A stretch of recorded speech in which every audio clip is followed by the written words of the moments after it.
Hi guys, இன்னைக்கு one பீஸோட episode 23 தான் பார்க்க போகிறோம். வாங்க வீடியோக்குள்ளே போகலாம். எபிசோட ஸ்டார்டிங்லேயே வந்து லாஸ்ட் எபிசோடில் வந்து சாஞ்சி வந்து சாப்பாடு கொடுத்துருப்பான்ல டான்கிருக்கு அதை சாப்பிட்டுட்டு சாஞ்சியே அடிச்சிருப்பான்ல, அதை தான் காட்டிட்டு இருக்காங்க. அடிச்சது மட்டும் இல்லாமல் எனக்கு 100 பேருக்கு வந்து என் ரூம்மேட்டுக்கு சாப்பாடு வேணும் அப்படின்னு சொல்லிட்டு இருப்பான். அப்போ செஃப்பெல்லாம் வந்து அதெல்லாம் முடியாதரா அப்படின்னு சொல்லிட்டு இருப்பாங்க. அதெல்லாம் காலையிலே வாங்காமல் ஹெட் செஃப் வந்து 100 பேருக்கு சாப்பாடு இது தானே கேட்டேன், இந்த இருக்கு இதில் எடுத்துகிட்டு போ அப்படின்னு சொல்லிட்டு இருப்பானா. இதில் வந்து செஃப்பை பார்த்துருவான். பார்த்துட்டு ரெட் ஃபுட் செஃப் நீங்கள் தானே அது அப்படின்னு கேட்பானா. ஆமாம் நான் தான் அது, அதுக்கு இப்போ என்னப்பா அப்படின்னு அவரு கேட்டுட்டு இருப்பாரு. நீ ஆல்ரெடி கிராண்ட் லைனுக்கு போயிருக்க தானே, போய் தோத்துட்டு தானே வந்திருக்க அப்படின்னு சொல்லிட்டு இருப்பானா. ஆமாம் நான் தோத்துட்டு தான் வந்திருக்கேன், ஆனால் வந்து கண்டிப்பாக இனிமேல் தோக்க மாட்டேன், ஏன்னா வந்து உங்களை நான் பார்த்துருக்கேன் தானே அப்படின்னு சொல்லிட்டு இருப்பானா. என்ன பார்த்துருக்கேன்னு சொல்லிட்டு இருக்க. டான்கிரிக் சொல்லுவான், நீங்களும் வந்து கிராண்ட் லைன் போயிருக்கீங்க தானே, ஆனால் ஒரு அடி கூட படாமல் வந்திருக்கீங்களா அப்படின்னு சொல்லிட்டு இருப்பான். லூஃபி எல்லாம் கேட்டுட்டு, உண்மையாக நீங்கள் கிராண்ட் லைனுக்கு போயிருக்கீங்களா கேப்டன் அப்படின்னு கேட்டுட்டு இருப்பானா. ஆமாம் நான் கிராண்ட் லைனுக்கு போயிருக்கேன், அதுக்கு இப்போ என்னப்ப அப்படின்னு சொல்லிட்டு இருப்பான். ஆக்சுவலாக உங்களுக்கு வந்து ஏதோ ஆக்சிடென்ட் ஆகி நீங்கள் வந்து செத்துட்டீங்கன்னு நினச்சேன், பட் ஆனால் இப்போ ஒரு கால் இல்லாமல் நொண்டி மாதிரி இருக்கிறீங்க, இதனால வந்து உங்களால் சண்டை கூட போட முடியாது தானே அப்படின்னு நக்கலா பார்த்து சிரிச்சிட்டு இருப்பான். எதுக்கு உங்களை ரெட் ஃபுட் செஃப் அழைச்சாங்கன்னு எனக்கு தெரியும், ஏன்னா நீங்கள் வந்து ஒரு காலால் ஒரு கல்லையே கூட நொறுக்குவீங்க, அதனால தானே ரெட் ஃபுட் செஃப்னு அழைச்சாங்க. அதுவும் இல்லாமல் நீங்கள் ஒரு சண்டைக்கு போனீங்க அப்படின்னா அந்த சண்டையில் வந்து காலை வச்சு எல்லாரோட ரத்தத்தையும் பார்ப்பீங்க, அதனால மட்டும்தான் வந்து உங்களை ரெட் ஃபுட் செஃப்னு சொன்னாங்க. இப்போ உங்கள்கிட்ட இந்த காலே இல்லை அப்படின்னு நக்கலா பார்த்து சிரிச்சிட்டு இருப்பானா. அதனால தானே நீங்கள் வந்து இந்த மாதிரி ரெஸ்டாரண்ட் வச்சுருக்கீங்க அப்படின்னு சொல்லிட்டு இருப்பான். அது இல்லாமல் வந்து உங்கள்கிட்ட ஏதோ லாக் புக் இருக்காமே, அந்த லாக் புக் இனிமேல் எனக்கு சொந்தம் சரியா அப்படின்னு சொல்லிட்டு இருப்பானா. இது எல்லாத்தையும் பார்த்துட்டு, அதெல்லாம் என்னால் தர முடியாது, அம்மா என்கிட்ட கால் இல்லை 2 கை தான் இருக்குது, அதனால மட்டும் தான் வந்து நான் குக்காக இருக்கேன், இப்போ ஒரு ரெஸ்டாரண்ட் வச்சு நடத்திட்டு இருக்கேன் அப்படின்னுவான். எனக்கு அந்த லாக் புக்கு வேணும்னாலே வேணும், நான் அதை வந்து எப்படியாவது எடுத்துக்க தான் போகிறேன் அப்படின்னு சொல்லிட்டு இருப்பான். அதுவும் இல்லாமல் நீங்கள் வந்து போன கிராண்ட் லைனில் வந்து ஒரு அடி கூட படாமல் வந்திருக்கீங்க அப்படின்னு சொல்லிட்டு இருப்பான். உடனே லூஃபி கேட்க ஆரம்பிச்சோம், தாத்தா நீங்கள் என்ன கிராண்ட் லைனுக்கு போனீங்களா அப்படின்னு சொல்லிட்டு. ஆமாம் நான் கிராண்ட் லைனுக்கு போனேன் அப்படின்னு சொல்லிட்டு இருப்பேன். என்னது கேப்டன் கிராண்ட் லைனுக்கு போனாரான்னு சொல்லிட்டு எல்லாரும் பார்த்துட்டு இருப்பாங்க. அது ஒன்றும் அவ்வளோ ஈஸியான விஷயம்லாம் கிடையாது. அதுவும் இல்லாமல் உன்னால் வந்து அந்த லாக் புக்கை தொடக்கூட முடியாது, அது ஏன்னா எனக்கு அவ்வளோ முக்கியம், என் க்ரூமேட்டோட சேர்ந்து நான் போனது ராது, அதில் நான் வந்து என் க்ரூமேட்டை பற்றி தான் எழுதியிருப்பேன் அப்படின்னு சொல்லிட்டு இருப்பாரா. பார்க்கலாம், அந்த புக் வந்து எனக்கு வேணும் அப்படின்னு சொல்லிட்டு இருப்பான். அந்த டைம் லூஃபி இது எல்லாத்தையும் கேட்டுட்டு கடுப்பாயிருவான், இவனுக்கு என்னதான் வேணுமா அப்படின்னு சொல்லிட்டு. அந்த டைம் அவன் வந்து கத்த ஆரம்பிச்சிடுவான், நான் தான் வந்து அந்த ஒன் பீஸை தேடி கண்டுபிடிக்க போகிறேன், நான் தான் கிங் ஆஃப் த பைரட் ஆக போகிறேன் அப்படின்னு சொல்லிட்டு இருப்பான். லூஃபி ஒன்று காண்டாயிட்டு, நான் தான் கிங் ஆஃப் த பைரட் ஆக போகிறேன், நான் தான் வந்து அந்த ஒன் பீஸை தேடி கண்டுபிடிச்சி இந்த வேலையிலே வந்து பெரிய பைரட் ஆக போகிறேன் அப்படின்னு பார்த்துட்டு இருப்பாங்க. இதெல்லாம் வந்து செஃப் வந்து பார்த்துட்டு, டேய் வாயா மூடுறா கொஞ்ச நேரம், அவன் வந்து ஏதோ கத்திட்டு இருக்கான், நீ வந்து ஏதோ அவன்கிட்ட போய் சண்டை வம்பாழுத்திட்டு இருக்க, பெரிய பிரச்சனை ஆக்காத அப்படின்னு சொல்லிட்டு. உனக்கு ஃபர்ஸ்ட் கிங் ஆஃப் த பைரட்டோட அர்த்தம் தெரியுமாடா அப்படின்னு டான்கிரி கத்த ஆரம்பிச்சிருவான். அதெல்லாம் தெரியும்டா, வாடா வேணா மோதி பார்த்துக்கலாமா அப்படின்னு கத்திட்டு இருப்பானா லூஃபி. இது எல்லாத்தையும் வந்து எல்லாரும் பார்த்துட்டு, என்னடா அவன் இந்த பொடி பையன் அவனுக்கு போய் சவால் விட்டுட்டு இருக்கான் அப்படின்னு பார்த்துட்டு இருப்பாங்க. அந்த டைம் வந்து டான்கிரிக்கு சொல்லுவான், என்கிட்ட 5000 பேர் இருந்தாங்கடா, அதுவும் இல்லாமல் நிறைய கப்பல் இருந்துச்சு, போய் ஒரே வாரத்துல வந்து அந்த கப்பல் எல்லாத்தையும் கவுத்துட்டாங்கடா, கிராண்ட் லைன் வந்து அவ்வளோ ஈஸியான விஷயம்லாம் கிடையாது, நீ மட்டும் அசல்ட்டா சொல்லிட்டு இருக்க அப்படின்னு சொல்லியிருப்பானா. செஃபெல்லாம் பார்த்து அரண்டுருவாங்க, என்னது ஒரு வாரத்துல வந்து கிராண்ட் லைனே வந்து சுத்தமா வந்து முடிச்சு விட்டாங்களா அப்படின்னு சொல்லிட்டு. அந்த டைம் லூஃபி சொல்லுவான், அதையும் பார்த்துக்கலாம்டா, வாடா சண்டைக்கு வாடா அப்படின்னு சொல்லிட்டு இருப்பான். அதோட வந்து அவன் கண்ணை பாயிண்ட் அவுட் பண்ணுவான். அதை பார்த்துட்டு வந்து லூஃபி வந்து அவனோட கம் பவரை யூஸ் பண்ண போவான். அந்த டைம் வந்து ஜோரோ கத்துவான், என்ன லூஃபி என் ஹெல்ப் வேணுமா உனக்கு அப்படின்னு சொல்லிட்டு. டேய் இங்கே தான் இருக்கீங்களா, ஆனால் எனக்கு வேணாண்டா அப்படின்னு சொல்லிட்டு இருப்பானா. அந்த டைம் உசோப் வேற சொல்ல ஆரம்பிப்பான், உனக்கு வேணாம்னா சொல்லு லூஃபி, நாங்கள் வந்து இங்கேயே இருந்துக்கிறோம் அப்படின்னு சொல்லிட்டு.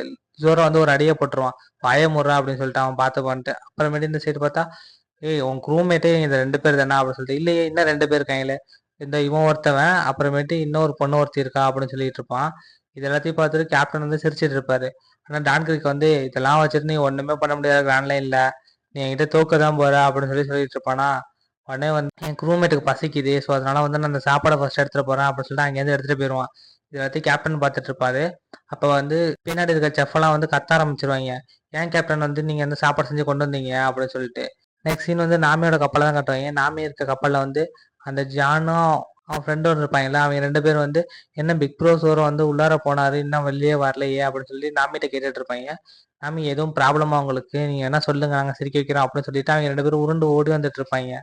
ஆனால் வந்து நாமி வந்து ஒரு பேப்பர் வச்சிருப்பான், அந்த பேப்பரை மறைச்சிட்டு அதெல்லாம் ஒண்ணும் இல்லையே அப்படின்னு சொல்லி பேசிட்டு இருப்பான்ல. அப்புறமேட்டு இந்த டான் கிரிக்கோட ரூம்மேட் இருக்கான்ல, சாரிடா என்னால தானே இவ்வளவு பிரச்சனை அப்படின்னு சொல்லி சொல்லிட்டு இருப்பானா. உடனே வந்து சாந்தி சொல்லுவான், அதெல்லாம் ஒரு பிரச்சனையும் இல்லடா, இங்கெல்லாம் வந்து எதுவும் பெருசா நடக்கவே இல்ல, நீங்க சாதாரண ஆளுதான் அப்படின்னு சொல்லி சொல்லிட்டு இருப்பான். அப்ப கேப்டன் சொல்லுவாரு, ஒரு வழியா இப்போதைக்கு பிரச்சனை முடிஞ்சிருச்சு அப்படின்னு சொல்லி அவர் பார்த்துட்டு இருப்பாரா. இல்ல கேப்டன், எல்லா பிரச்சனையும் இவனாலதான் அப்படின்னு சொல்லி அவனை அடிக்க போவாங்க.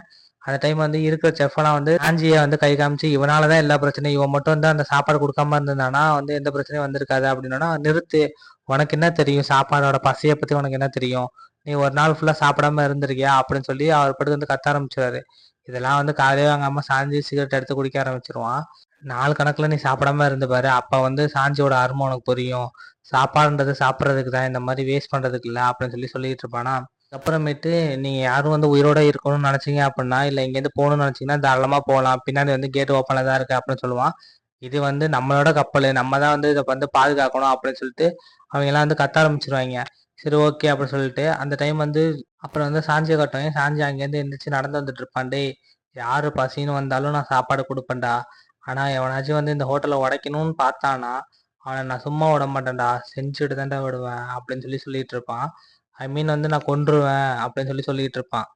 உங்க பைரட் எல்லாத்தையும் கொல்ல போறது நான் தான்டா, இந்த ரெஸ்டாரண்ட் பக்கத்துல எவனாச்சும் ஒருத்தன் வரட்டும், வரவன் எல்லாத்தையும் நான் கொல்லுவேன்டா அப்படின்னு சொல்லி சொல்லிட்டு இருப்பானா. உடனே வந்து செஃப்லாம் வந்து பார்த்து சிரிக்க ஆரம்பிச்சிட்டான். இங்க பார்த்து யாராவது டைலாக் பேசுறது அப்படின்னு சொல்லிட்டு. லூஃபி இதை பார்த்து, டே இவன் கூலா இருக்கான்ல, இவன் வந்து நம்மளுக்கு தாண்டா குக்கா இருக்க போறான், கண்டிப்பா இவன் தாண்டா நம்ம குக்கு அப்படின்னு சொல்லி சொல்லிட்டு இருப்பானா. அதெல்லாம் வந்து சாஞ்சி காலையாகமா அவன் படுக்க எனக்கு என்னன்னு சொல்லி பார்த்துட்டு இருப்பான். அப்ப லூஃபி வந்து அவன்கிட்ட கேட்பான், நீ கிராண்ட் லைனுக்கு போனியா அப்படின்னு சொல்லிட்டு. ஆமா, நாங்க கிராண்ட் லைனுக்கு போனோம், 7 நாள்ல வந்து என்ன நடந்துச்சுன்னு எங்களுக்கு தெளிவாவே தெரில, ஆனா ஒரே ஒருத்தன் மட்டும் வந்திருந்தான், சிங்கிளா வந்து அவன் வந்து இருக்கிற எல்லாத்தையும் வந்து ஒவ்வொரு கப்பலா அப்படியே அடிச்சு நொறுக்க ஆரம்பிச்சிட்டான். அடுத்து அடுத்து அடுத்து அப்படின்னு ஒவ்வொரு கப்பலா அடிச்சு உடைக்க உடைக்க அடுத்தடுத்த கப்புன்னு சொல்லி வந்துட்டான். அவனை பார்க்கறதுக்கு அப்படியே ஈகிளை பார்க்குற மாதிரியே இருந்துச்சு அவன் கண்ணு. அதனால வந்து எங்களால எதுவுமே பார்க்கவே முடியல. அட் டைம்ல வந்து அடுத்து அடுத்து அடுத்துன்னு சொல்லிட்டு கப்பல் வந்து உடைச்சிட்டே இருந்தான் அப்படின்னு சொல்லி சொல்லிட்டு இருப்பான். எப்படா ஒரு ஆள் வந்து எல்லா கப்பலையும் உடைக்க முடியும் அப்படின்னு சொல்லிட்டு செஃப்பெல்லாம் வாயை பிளந்து பார்த்துட்டு இருப்பாங்க. அங்க புயல் காத்தெல்லாம் அடிச்சுதுரா, ஆனா வந்து அவன் ஒத்தால தான் வந்து அடுத்தடுத்த கப்பல்னு சொல்லி எல்லாத்தையும் வந்து அடிச்சு நொறுக்குனான். எத்தனை கப்பல் தப்பிச்சுன்னு கூட எங்களுக்கு தெரியல அப்படின்னு சொல்லி சொல்லிட்டு இருப்பாங்க. எல்லாரும் வாயை பொழந்து பார்த்துட்டு இருப்பாங்க. என்னது, ஒருத்தன் வந்து எல்லா கப்பலையும் அடிச்சு நொறுக்குறான்னு சொல்லிட்டு. ஆமா, அவன் வந்து பாக்குறதுக்கு வந்து ஆகாக் மாதிரி இருந்தான் அப்படின்னு சொல்லுவானா. இது எல்லாத்தையும் வந்து ஹெட் செஃப் கேட்டுட்டு, ஆமா இவன் வந்து சொல்றது எல்லாமே உண்மைதான், அவன் தான் வந்து மீகாக்கு, அவன் வந்து ஸ்வாட்ஸ்மேன் அவன் அப்படின்னு சொல்லிட்டு இருப்பானா. ஜோரோ இதை கேட்டுட்டு அப்படியே ஷாக் ஆயிட்டு, அவனை தானடா இத்தனை நாள் தேடிக்கிட்டு தானே மனசுக்குள்ள நினைச்சிட்டு இருப்பான். அப்புறமேட்டு ஜோரோ வந்து அவன் தான்டா மீகா அப்படின்னு சொல்லி சொல்லுவானா. எல்லாரும் ஷாக் ஆகி பார்த்துட்டு இருப்பான். அப்ப லூஃபி கேட்பான், நீ வந்து அவனை பார்த்திருக்கியா ஜோரோ அப்படின்னு சொல்லிட்டு. இல்லடா, எனக்கு அவனை தெரியும், அவனாலதான் நான் வந்து இங்க பைரட்டே ஆனேன், இப்ப இந்த கடல்ல இறங்குனதே அவனாலதான் அப்படின்னு சொல்லி சொல்லிட்டு இருப்பான் ஜோரோ. சரி ஓகே, அவனை நம்ம போய் மீட் பண்ணியே ஆகணும் அப்படின்னு சொல்லிட்டு இருப்பானா. டேய், அவனை மீட் பண்ணதுலாம் அவ்வளோ ஈஸி கிடையாதுடா, அவன் வந்து ஒரே ஸ்லாஷ்ல எல்லாத்தையும் கொண்டுட்டு இருக்கான் அப்படின்னு சொல்லி சொல்லிட்டு இருப்பான். அந்த டைம் வந்து கேப்டன் வந்து சொல்லுவாரு, டேய் கிராண்ட் லைன்றது எந்த மாதிரி இடம் தெரியுமா, அங்கெல்லாம் வந்து ஒவ்வொரு செகண்டும் கேர்ஃபுல்லா இருக்கணும், இல்லாட்டினா போட்டு முடிச்சு விட்டு போயிட்டே இருப்பாங்க அப்படின்னு சொல்லி சொல்லியிருப்பேன். உசாப்லாம் கேட்டு பயந்துட்டு இருப்பான். ஆனா லூஃபி மட்டும், டேய் இது சூப்பரா இருக்குடா, இதை நம்ம வந்து பண்ணியே ஆகணும் அப்படின்னு சொல்லிட்டு இருப்பானா. ஜோரோ வந்து அவன் கண்டிப்பா அங்கதான் இருக்கானா, நான் கண்டிப்பா அங்க போய் தாண்டா ஆவேன், அவனை போயிட்டு நான் ஜெயிக்கிற வரைக்கும் நான் வந்து ஓய மாட்டேன், நான் தான் பெஸ்ட் ஸ்வாட்ஸ்மேன் ஆகணும்னு சொல்லிட்டு இருப்பான். இதை பத்தி சாஞ்சி பார்த்துட்டு ஜோரோவை பார்த்துட்டு, இவன் சார் என்ன லூசரா அப்படின்னு சொல்லி சொல்லிட்டு இருப்பானா. அப்ப வந்து ஜோரோ சொல்லுவான், என்ன லூசுன்னு சொல்றவன் தான்டா லூசா இருப்பான், அவன் லூசா இருந்துட்டு என்ன லூசுன்னு சொல்லிட்டு இருக்கான் அப்படின்னு சொல்லிட்டு இருப்பான். இதை எல்லாத்தையும் கேப்டன் பத்தி சிரிச்சிட்டு இருப்பாரு. சண்டை ரெண்டு பேருக்கும் அப்படியே முத்திக்க ஆரம்பிக்கும். அந்த டைம் வந்து கேப்டன் வந்து, டேய் வாய மூடுங்கடா அப்படின்னு சொல்லி சொல்லுவாங்களா. அப்புறமேட்டு செஃப்ல இருக்க ஒருத்தன் வந்து, டேய் இதெல்லாம் வந்து கதையெல்லாம் விடுங்கடா, நம்ம வந்து இப்ப வந்து இங்கேருந்து எப்படி தப்பிக்கணும், எப்படி வாழணும் அப்படின்னு சொல்லி தாண்டா பேசணும், இதெல்லாம் பேசக்கூடாதுடா அப்படின்னு சொல்லி சொல்லிட்டு இருப்பாங்க. இந்த சைடு வந்து அந்த டான் கிரிக்க காட்டுவாங்க. அவன் வந்து ரூம்மேட்டுக்கு வந்து சாப்பாடு கொடுத்துட்டு இருப்பான். சாப்பாடு கொடுத்துட்டு அவங்க எல்லாம் சாப்பிட்டுட்டு இருப்பாங்க. சாப்பிட்டதுக்கு அப்புறம் அவன் சொல்லுவான், நம்ம நெக்ஸ்ட் ட்ரிப்பு கிராண்ட் லைன் போவோமா அப்படின்னு சொல்லி கேட்பானா. எல்லாரும் பார்த்துட்டு, என்னது கிராண்ட் லைன் போகணுமா அப்படின்னு சொல்லி பார்த்துட்டு இருப்பாங்க. அதுல ஒருத்தன் வந்து, கிராண்ட் லைன் போகணுமா திருப்பியும் அப்படின்னு சொல்லுவானா. அவனை உடனே வந்து கன் எடுத்து சுட்டுருவான். சுட்டதுக்கு அப்புறம் இப்ப யாருக்காச்சும் வந்து கிராண்ட் லைன் போக வேணாம்னு தோணுதா அப்படின்னா, எல்லாரும் வந்து கிராண்ட் லைன் போகலாம் போகலாம் அப்படின்னு சொல்லி சொல்லிட்டு இருப்பாங்களா. அந்த டைம் வந்து லாங்ல இருந்து ஏதோ கப்பல் வர மாதிரியே காட்டிட்டு இருப்பாங்க, சின்ன போட்டு. என்னன்னு பார்த்தா அதுல ஒரு விளக்கு ஒன்று எரிஞ்சுக்கிட்டு இருக்கும். ஆனா இவங்கெல்லாம் அதெல்லாம் கண்டுக்காம அவங்க சாப்பிட்டுட்டு இருப்பாங்க. சாப்பிட்டுட்டு தெம்பா சரி ஓகே சண்டையை போடுவோமா அப்படின்னு சொல்லி பார்த்துட்டு இருப்பேன். இவன் தான் மீகாக்கு.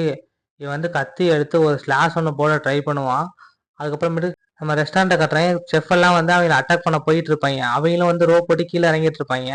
இது எல்லாத்தையும் லூஃபி பார்த்துட்டு, இங்க என்னதான் நடக்குது, திருப்பியும் பிரச்சனையா அப்படின்னு சொல்லி பார்த்துட்டு இருப்பான். பார்த்தா அந்த கப்பல் வந்து ரெண்டு துண்டா உடஞ்சிரும். பார்த்தா மீகா கிட்ட அதை வெட்டியிருப்பான். ஆனா டான்கிரிக் வந்து பார்த்துட்டு, ஏய் யாரா அந்த கப்பலையே வெட்டினது? அவன் தான் வந்திருக்கானா? அவன் திருப்பி வந்து நம்மளை ஃபாலோ பண்ணிட்டே வந்திருக்கானா? அப்படின்னு சொல்லி கத்திட்டு இருப்பாங்க. சாஞ்சி வந்து இதை பார்த்துட்டு நம்மளோட நங்கூரத்தை எடுங்கடா, நம்ம கப்பலை மூவ் பண்ணி அவனோடா அப்படின்னு சொல்லி சொல்லிட்டு இருப்பான். டான்கிரிக்கு டேய் அவன் வந்துட்டான்டா, அவனை ஃபர்ஸ்ட் கொல்லுங்கடா அப்படின்னு சொல்லி சொல்லிட்டு இருப்பான். இதை ஜோரா பார்த்துட்டு டேய் நாமி கப்பல்லாம் அங்கதான்டா இருக்கு அப்படின்னு சொல்லி சொல்லிட்டு இருப்பாங்களா.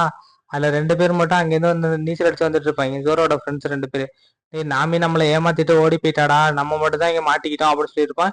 இது அவங்க 3 பேரும் கேட்டு ஷாக் ஆயிருவாங்க.